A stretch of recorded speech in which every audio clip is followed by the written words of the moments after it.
नाजरीन, शमाली कश्मीर के कुपवाड़ा जिला में लाइन ऑफ कंट्रोल के करीब आज सुबह शुरू होने वाली झड़प अभी भी जारी है। इस झड़प के दौरान अब तक एक पाकिस्तानी शहरी और एक फौजी एहलकार जाँ बहक हुआ है, जबकि 4 फौजी एहलकार जख्मी हालत में अस्पताल मुंतकिल कर दिए गए हैं। इस वक्त भी इलाके के अंदर बड़े पैमाने पर गोलियों की गनगरिज सुनाई दे रही है। मजीद तफसीलात पेश कर रहे हैं हमारे साथी फयाज बुखारी। जी शबीर, शुमाली कश्मीर के सरहद ज़िला कुपवाड़ा में लाइन ऑफ कंट्रोल के साथ आज अलल सुबह पाकिस्तानी बॉर्डर एक्शन टीम के हमले के दौरान एक फ़ौजी और एक पाकिस्तानी शहरी हलाक, जबकि 4 फौजी एहलकार ज़ख्मी हुए।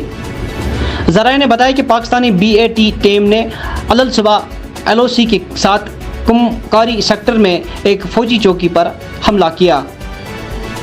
उनका कहना था कि हमले में एक जूनियर कमिश्नर ऑफिसर समेत 5 फौजी ज़ख्मी हुए। ताहम बाद में एक सिपाही जख्मों के ताब न लाते हुए जल बसा। उनका कहना था कि फोर्सेस की जवाबी कार्रवाई में एक पाकिस्तानी भी मारा गया है।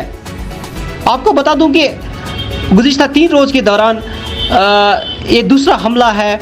इससे कबल जो है लोलाब इलाके में, सरहद ज़िला कुपवाड़ा के ही लोलाब इलाके में एक झड़प हुई थी, जिसमें एक फौजी जवान और एक मिलिटेंट हलाक हुआ था।